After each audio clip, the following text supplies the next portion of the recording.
আসসালামু আলাইকুম। সবাইকে স্বাগত জানাচ্ছি বিডি দর্পণের নিয়মিত আয়োজন আজকের দুনিয়ায়। আপনাদের সঙ্গে আছি আমি তাসনিম হোসাইন। চলুন জেনে নেওয়া যাক সারা বিশ্বে এ পর্যন্ত ঘটে যাওয়া আজকের প্রধান খবরগুলো।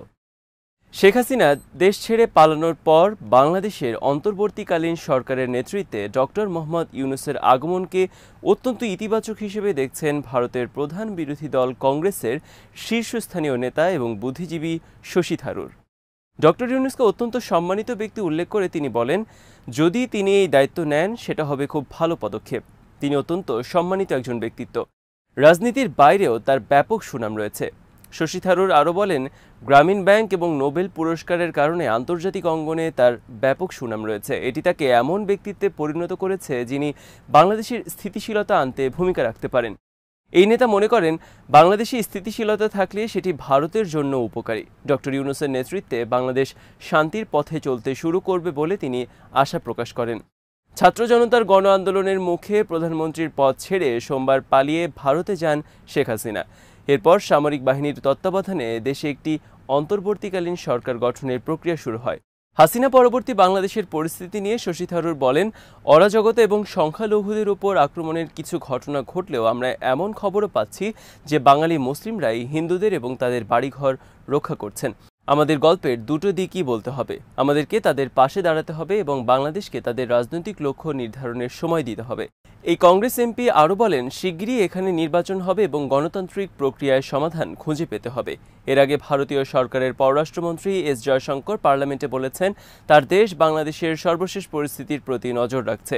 এ বিষয়ে সিদ্ধান্ত নিতে সর্বদলীয় বৈঠকও করেছে দেশটি। আন্তর্জাতিক অঙ্গনে শেখ হাসিনা সরকারের প্রধান সমর্থক হিসেবে মনে করা হয় ভারতকে। দেশ ছাড়ার পরও বর্তমানে ভারতেই আছেন আওয়ামী লীগ প্রধান। এদিকে বাংলাদেশের জনগণের প্রতি সংহতি প্রকাশ করেছে পাকিস্তান। দেশটির পররাষ্ট্র মন্ত্রণালয়ের পক্ষ থেকে এক বিবৃতিতে প্রাণঘাতী বিক্ষোভের পর দ্রুত শান্তিপূর্ণ এবং স্বাভাবিক অবস্থা ফিরে আসার আশাবাদ প্রকাশ করা হয়। পাকিস্তানের ইংরেজি দৈনিক দ্য ডনের প্রতিবেদনে জানিয়েছে, পররাষ্ট্র দপ্তর বিবৃতিতে বলেছে, পাকিস্তান সরকার এবং জনগণ বাংলাদেশের জনগণের সঙ্গে সংহতি প্রকাশ করছে। আমরা বিশ্বাস করি বাংলাদেশের জনগণের দৃঢ়তা এবং ঐক্য তাদের একটি সমন্বিত ভবিষ্যতের দিকে নিয়ে যাবে। বাংলাদেশের গণবিপ্লবের মতো পরিস্থিতি ভারতেও হতে পারে বলে প্রধানমন্ত্রী নরেন্দ্র মোদীকে হুঁশিয়ারি দিয়েছেন দেশটির একাধিক বিরোধী দলীয় নেতা। ঢাকা এবং কলম্বোর মতো পরিস্থিতি নয়াদিল্লিতেও হতে পারে বলে তাদের ধারণা। হিন্দুস্তান টাইমসের খবরে বলা হয়েছে, মধ্যপ্রদেশের সিনিয়র কংগ্রেস নেতা সজ্জন সিং ভার্মা বুধবার বলেছেন, বাংলাদেশের মতো ভারতের জনগণও নরেন্দ্র মোদীর বাসভবনে ঢুকে পড়তে পারে। রাজ্য সরকারের সাবেক এই মন্ত্রী নরেন্দ্র মোদীর উদ্দেশ্যে বলেন, আপনার ভুল নীতির কারণে একদিন এদেশের জনগণও আপনার বাসভবন দখল করে দেবে। সাম্প্রতিক সময়ে একটি শ্রীলঙ্কায় ঘটেছে এমন ঘটনা, ঘটেছে বাংলাদেশেও। এবার ভারতের পালা। গত সোমবার ঢাকার গণবিক্ষোভ থেকে জনতা এক পর্যায়ে গণভবনের দিকে মার্চ করতে শুরু করে। পরিস্থিতি নিয়ন্ত্রণের বাইরে চলে যেতে পারে সেটা বুঝতে পেরে হেলিকপ্টার যোগে ভারতে পালিয়ে যান শেখ হাসিনা। এর আগে 2022 সালে শ্রীলঙ্কার জনগণ ঢুকে পড়েছিল দেশটির প্রেসিডেন্ট মাহিন্দা রাজাপাকসের বাসভবনে। রাজাপাকসেকেও দেশ ছেড়ে পালাতে হয়েছিল।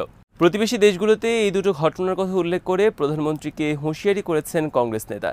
এর আগের দিন সাবেক কেন্দ্রীয় মন্ত্রী সালমান খুরশিদ বলেছেন, প্রতিবেশী বাংলাদেশে যা ঘটেছে তা ভারতেও ঘটতে পারে।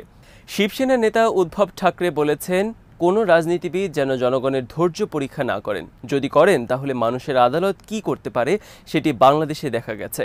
মানুষের আদালত সবচেয়ে উঁচু। জনতার আদালত বাংলাদেশে রায় দিয়েছে। শিবসেনার এই নেতা জানিয়েছেন, বাংলাদেশের বিক্ষোভকারীদের রাজাকার হিসেবে অভিহিত করা হয়েছিল। ঠিক একইভাবে ভারতের আন্দোলনকারী কৃষকদের জঙ্গি হিসেবে অভিহিত করা হয়েছে।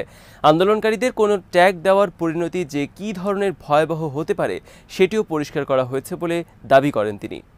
রাশিয়ার সীমান্তবর্তী কুরস্ক অঞ্চলে বুধবারও অনুপ্রবেশ করেছে ইউক্রেনের সেনা এবং কিয়েভপন্থী যোদ্ধারা। সেখানে রুশ সেনারা তাদের প্রতিহত করার চেষ্টা করছে। দুই পক্ষের মধ্যেই তীব্র লড়াই হয়েছে। রাশিয়ার দক্ষিণ পশ্চিমের সীমান্তবর্তী অঞ্চলটিতে বুধবার টানা 2 দিন এই ধরনের ঘটনা ঘটল। রাশিয়ার প্রতিরক্ষা মন্ত্রণালয় জানায়, ইউক্রেনের সেনা এবং কিয়েভপন্থী যোদ্ধারা কুরস্ক অঞ্চলের গভীরে ঢুকতে চেয়েছিল, কিন্তু তাদের সেই চেষ্টা ঠেকিয়ে দেওয়া হয়েছে। মন্ত্রণালয়ের দাবি, বুধবার তাদের সেনারা ইউক্রেনের 7টি ট্যাঙ্ক, সেনা সদস্যদের পরিবহনের 8টি গাড়ি, 3টি পদাতিক বাহিনীর গাড়ি এবং 31টি সংশ্লিষ্ট যুদ্ধযান সহ 50টি সাঁজোয়া যান ধ্বংস করেছে। রাশিয়ার এসব দাবি নিয়ে এখনও পর্যন্ত ইউক্রেন কোনো মন্তব্য করেনি। মস্কো থেকে আল জাজিরার প্রতিবেদক জানান, কিয়েভপন্থী যোদ্ধারা কুরস্ক অঞ্চলের কয়েকটি গ্রাম এখনও দখলে রেখেছেন। 2022 সালের ফেব্রুয়ারি ইউক্রেনে হামলা শুরুর পর এখন পর্যন্ত রাশিয়ার সীমান্তবর্তী অঞ্চলে কিয়েভপন্থী যোদ্ধাদের অনেকগুলো অনুপ্রবেশের ঘটনা ঘটেছে। এসব যোদ্ধাদের ইউনিটের মধ্যে রাশিয়ান ভলেন্টিয়ার কর্পস এবং ফ্রিডম অফ রাশিয়া লিজিয়ন অন্যতম। তবে কখনো কখনো ইউক্রেনের সেনারাও ভূখণ্ডে প্রবেশ করছে বলে দাবি করছে মস্কো। ইউক্রেনের সেনা এবং কিয়েভপন্থী যোদ্ধাদের কুরস্ক অঞ্চলে অনুপ্রবেশকে বড় ধরনের উস্কানি বলে মন্তব্য করেছেন প্রেসিডেন্ট পুতিন। রাশিয়ার পররাষ্ট্র মন্ত্রণালয়ের মুখপাত্র মারিয়া জাখারোভা বুধবার নিজেদের ভূখণ্ডের কিয়েভপন্থী যোদ্ধাদের অনুপ্রবেশের ঘটনাকে সন্ত্রাসী কর্মকাণ্ড বলে মন্তব্য করেছেন।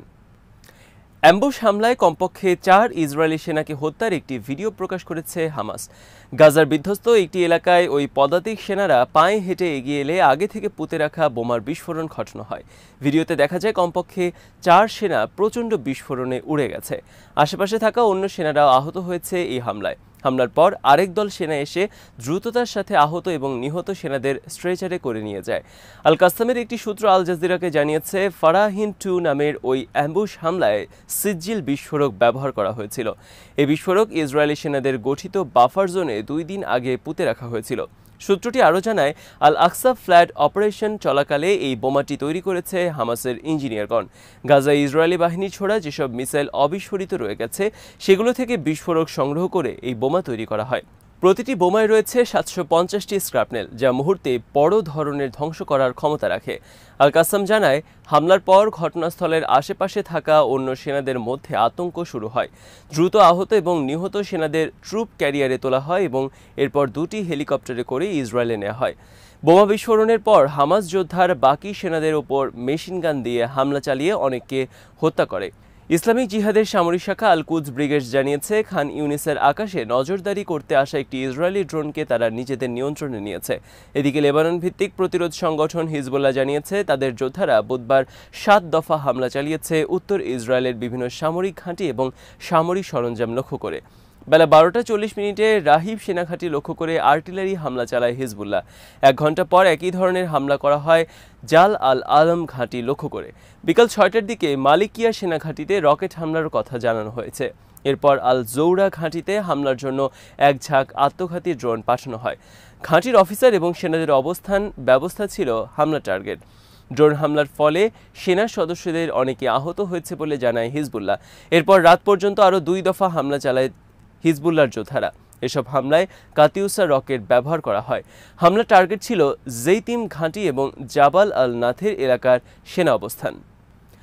সম্প্রতি নিহত হামাসের রাজনৈতিক প্রধান ইসমাইল হানিয়াকে হত্যার জন্য ইসরায়েলকে দায়ী করেছে অর্গানাইজেশন অফ ইসলামিক কোঅপারেশন বা ওআইসি। গত সপ্তাহে ইরানের রাজধানী তেহরানে গুপ্ত হামলার শিকার হয়ে প্রাণ হারান হানিয়া। এই হত্যাকাণ্ডের পেছনে ইসরায়েল জড়িত বলে ব্যাপকভাবে মনে করা হচ্ছে। যদিও ইসরায়েল এই হামলায় জড়িত থাকা বা না থাকার বিষয়ে কিছুই বলেনি, তবে হানিয়া হত্যাকাণ্ডের বিষয়ে প্রতিশোধ নেওয়ার অঙ্গীকার করেছে ইরান ও হামাস। আল জাজিরার প্রতিবেদনে বলা হয়েছে, সৌদি আরবে বুধবার 57 সদস্যের এই সংস্থাটির বিশেষ বৈঠক অনুষ্ঠিত হয়। পরে সংস্থাটির জারি করা এক বিবৃতিতে বলা হয়, এই জঘন্য হামলার জন্য অবৈধ দখলদার শক্তি ইসরায়েলকে সম্পূর্ণরূপে দায়ী করছে ওআইসি।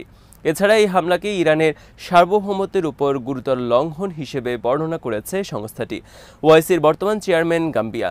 দেশটির পররাষ্ট্রমন্ত্রী মামাদু টাঙ্গারা বলেছেন, ইসমাইল হানিয়ার এই জঘন্য হত্যাকাণ্ড এবং গাজায় চলমান যুদ্ধ এই অঞ্চলকে আঞ্চলিক সংঘাতের দিকে নিয়ে যেতে পারে। ইরানের সার্বভৌমত্ব এবং আঞ্চলিক অখণ্ডতার বিরুদ্ধে এই আগ্রাসন এবং দেশটির ভূখণ্ডে একজন রাজনৈতিক নেতাকে হত্যার এমন কাজকে বিচ্ছিন্নভাবে দেখা যায় না। এই জঘন্য কাজটি শুধুমাত্র বিদ্যমান উত্তেজনা আরও বাড়াতে কাজ করবে, যা সম্ভাব্যভাবে সমগ্র অঞ্চলকে বিস্তৃত সংঘাতের দিকে নিয়ে যেতে পারে। সৌদি আরবের জেদ্দায় অনুষ্ঠিত ওআইসির এই বৈঠকের আহ্বান জানিয়েছিল ইরান ও ফিলিস্তিন। 57 দেশের এই সংস্থাটি নিজেকে মুসলিম বিশ্বের সম্মিলিত কণ্ঠস্বর হিসেবে বর্ণনা করে থাকে। বৈঠকের আয়োজক সৌদি আরব বলেছে, ইসমাইল হানিয়ার হত্যাকাণ্ড ইরানের সার্বভৌমত্বের স্পষ্ট লঙ্ঘন। দেশটির উপপররাষ্ট্রমন্ত্রী ওয়ালিদ আল খিরেজি বলেছেন, তার দেশ কোনো রাষ্ট্রের সার্বভৌমত্ব লঙ্ঘন বা কোনো দেশের অভ্যন্তরীণ বিষয়ে হস্তক্ষেপকে প্রত্যাখ্যান করে।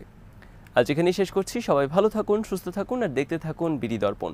চ্যানেলটি ভালো লাগলে সাবস্ক্রাইব করুন, সংযুক্ত থাকুন আমাদের ফেসবুক পেজে। আল্লাহ হাফেজ।